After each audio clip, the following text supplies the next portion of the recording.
হ্যাঁ ভাই, আপনি বলেন। আমার নাম নবীন, আমি টিসিএস এ কাজ করি। আহ, যখনই কোনো মুসলিম ধর্ম উপদেশ দেয়, তারা আল্লাহর নাম নিয়ে শুরু করে এবং মোহাম্মদের নামও বলে। তারা কেন যীশু খ্রিস্টের নাম বলে না, যিনি কিনা আল্লাহর একজন নবী ছিলেন?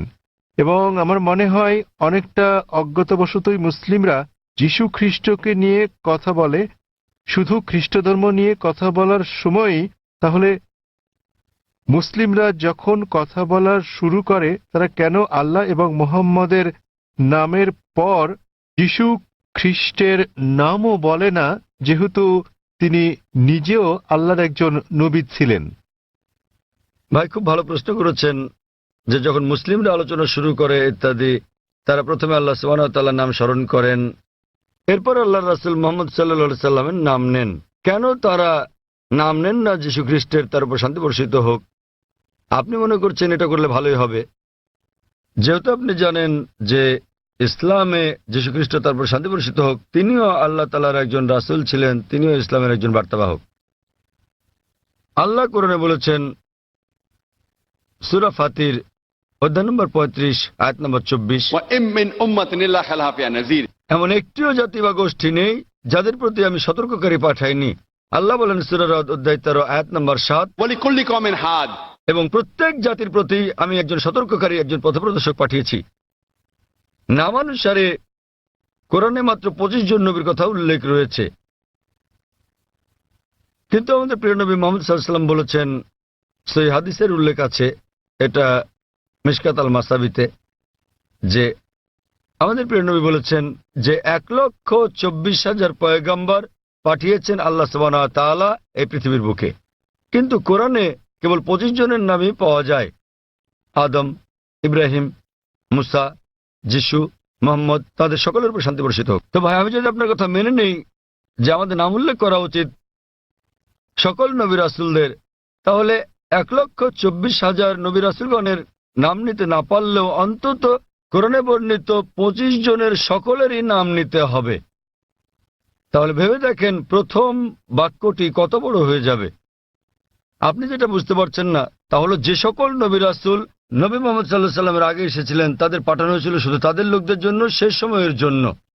উদাহরণস্বরূপ কোরআনে আছে, যীশু খ্রিস্ট, তার উপর শান্তি বর্ষিত হোক, এটার উল্লেখ আছে সূরা সাফ অধ্যায় নম্বর 61 আয়াত নম্বর 6, যে তাকে পাঠানো হয়েছিল বনী ইসরাইলের জন্য একজন দূত হিসেবে। এটা উল্লেখ আছে সূরা আলী ইমরানেও অধ্যায় নম্বর 3 আয়াত নম্বর 49, যে যীশু খ্রিস্টকে তারপর শান্তি বর্ষিত হোক পাঠানো হয়েছিল একজন দূত হিসেবে বনী ইসরাইলের সন্তানদের জন্য। সুতরাং মুহাম্মদ সাল্লাল্লাহু আলাইহি ওয়াসাল্লামের আগে যারা এসেছেন সকল নবী রাসূলগণকে পাঠানো হয়েছিল তাদের নিজেদের লোকদের জন্য, শেষ সময়ের জন্য। কিন্তু যেহেতু মুহাম্মদ সাল্লাল্লাহু আলাইহি সাল্লাম সর্বশেষ ও চূড়ান্ত নবী ছিলেন, তাকে শুধু আরব বা মুসলিমদের জন্য পাঠানো হয়নি, তাকে পাঠানো হয়েছিল সমগ্র মানব জাতির জন্য। এবং আল্লাহ বলেন সূরা আম্বিয়া অধ্যায় নম্বর 21 আয়াত নম্বর 107,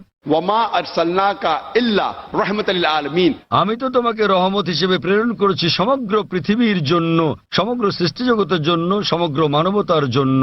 সুতরাং মুহাম্মদ সাল্লাল্লাহু আলাইহি সাল্লাম যেহেতু সর্বশেষ এবং চূড়ান্ত নবী ছিলেন, তিনি শুধু মুসলিম বা আরবদের জন্য প্রেরিত হননি, এসেছিলেন সমগ্র মানব জাতির জন্য। এবং তিনি যে বার্তা নিয়ে এসেছিলেন তা শুধু একটা নির্দিষ্ট সময়ের জন্যই নয়, যেমনটা তার পূর্বে যারা এসেছিলেন তাদের বার্তা ছিল একটা নির্দিষ্ট সময়ের জন্য।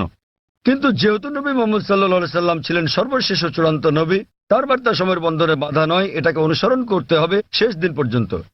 এ কারণে আপনি বর্তমানে যেখানেই থাকুন না কেন, হোক সে ভারত বা যুক্তরাষ্ট্র বা ইংল্যান্ড বা সৌদি আরব, পৃথিবীর যে কোনো প্রান্তে, বর্তমানে আমাদের অনুসরণ করতে হবে সর্বশেষ ও চূড়ান্ত নবীকে, এবং তিনি হচ্ছেন নবী মুহাম্মদ সাল্লাল্লাহু আলাইহি সাল্লাম। যদিও ইসলামে সকল নবী রাসূলকেই আমরা সম্মান করি এবং আমরা যীশু খ্রিস্টকেও সম্মান করি, আমরা তাকে ভালোবাসি, তাকে শ্রদ্ধা করি, কিন্তু যীশু খ্রিস্ট তার উপর শান্তি বর্ষিত হোক নিজেই বলেছেন, এটার উল্লেখ আছে গসপেল অফ জন অধ্যায় নম্বর 16 অনুচ্ছেদ নম্বর 12 থেকে 14, আমি তোমাদের অনেক কথা বলতে চাই, কিন্তু এখন তোমরা তা সহ্য করতে পারবে না, কারণ যখন সত্যের আত্মা আসবেন তিনি তোমাদের পথ দেখাবেন। তিনি নিজে থেকে কিছু বলবেন না, যা শুনবেন তাই বলবেন, তিনি আমাকে সম্মানিত করবেন। সুতরাং এখানে যীশু খ্রিস্ট তার উপর শান্তি বর্ষিত হোক ভবিষ্যৎবাণী করেছেন সর্বশেষ ও চূড়ান্ত নবী মুহাম্মদ সাল্লাল্লাহু আলাইহি সাল্লামের আগমনের।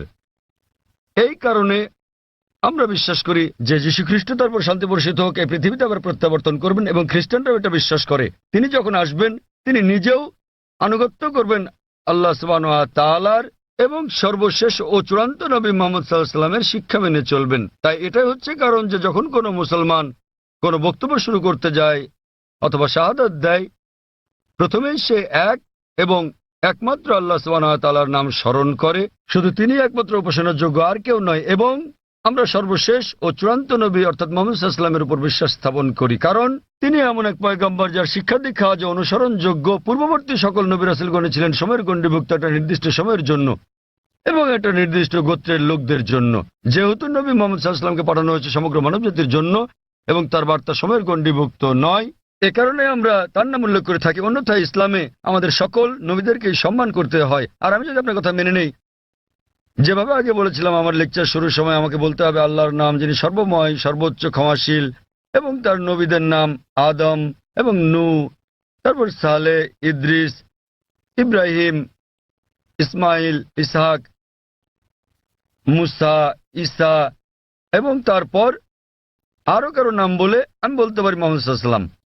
আমরা যখনই মুহাম্মদ সাল্লাল্লাহু আলাইহি ওয়াসাল্লামের নাম উল্লেখ করি অন্য সকল নবীরা হয়তো অন্তর্ভুক্ত হন, কেননা এই কিতাব পবিত্র কোরআন যা কিনা নাজিল হয়েছিল নবী মুহাম্মদ সাল্লাল্লাহু আলাইহি ওয়াসাল্লামের উপর, এখানে বলা আছে যে প্রত্যেক মুসলমানের দায়িত্ব আল্লাহ সুবহানাহু ওয়া তাআলার সকল নবী রাসূলগণকে সম্মান করা, এমনকি যদিও তাদের নাম পবিত্র কোরআনে উল্লেখ নাও থাকে। সুতরাং আমরা তাদের ভালোবাসি, তাদের সম্মান করি, কিন্তু আমাদেরকে নাম নিতে হবে সর্বশেষ ও চূড়ান্ত নবীরই, যেহেতু তার বাণী আজও অনুসরণ করা হচ্ছে। আশা করি উত্তরটা পেয়েছেন।